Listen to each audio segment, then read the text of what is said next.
अब सभी बच्चे इधर देखेंगे। मैं एक कहानी या कविता आपको सुनाता हूं जिसमें एक गधा है, घोड़ा है, नदी और एक व्यापारी। व्यापारी मतलब समझे, जो एक स्थान से दूसरे स्थान पर चीजों को बेचने जाते हैं, उनको क्या बोलते हैं? तो एक व्यापारी महनी से चला मरहची की ओर। कहाँ? महनी से मरहची की ओर चला। उसके पास में एक गधा था और एक घोड़ा। घोड़े की पीठ पर उसने नमक भर दिया, नमक के थैले बड़े बड़े दोनों तरफ। और गधे की पीठ पर रुई, देखी आपने रुई? रुई के बोरे लाद दिए।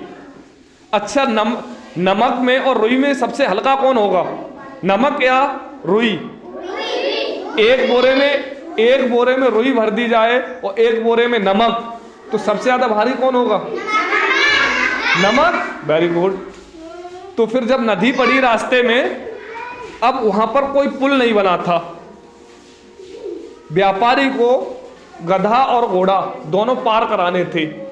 तो क्या अंदर घुसना, इधर देखो, अंदर घुसना पड़ेगा ना। गधा और घोड़ा नदी के अंदर घुसे। गधा और घोड़ा नदी के अंदर घुसे। सुनो, जब नदी पार कर रहे थे गधा और घोड़ा, तो व्यापारी ने क्या देखा कि घोड़ा ने नदी में डुबकी लगाई। आपने कभी नदी में डुबकी लगाई है?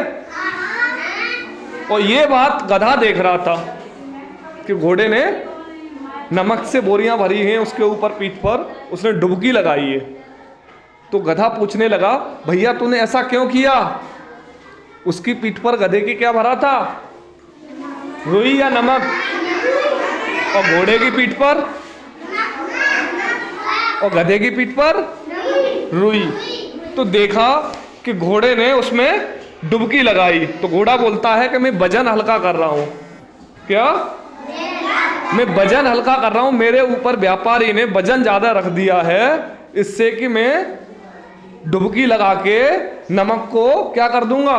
जैसे आप पानी में नमक डालेंगे तो क्या होगा, उसमें कंकरी डालो, धीमे धीमे वो घुलेगा, तो इससे वजन कम हो गया।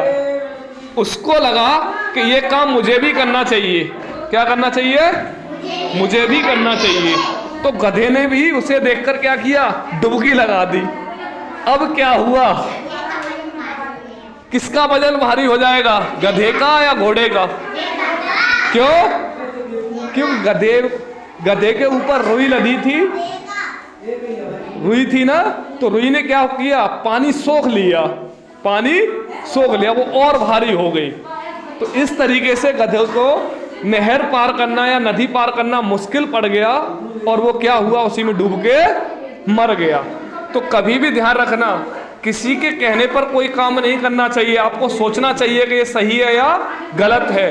एकदम नकल नहीं करनी चाहिए कि ये अगर घोड़े ने डुबकी लगाई है तो हम भी डुबकी लगाएं। नकल नहीं करनी चाहिए। और नकल भी कैसे करना चाहिए, अकल से।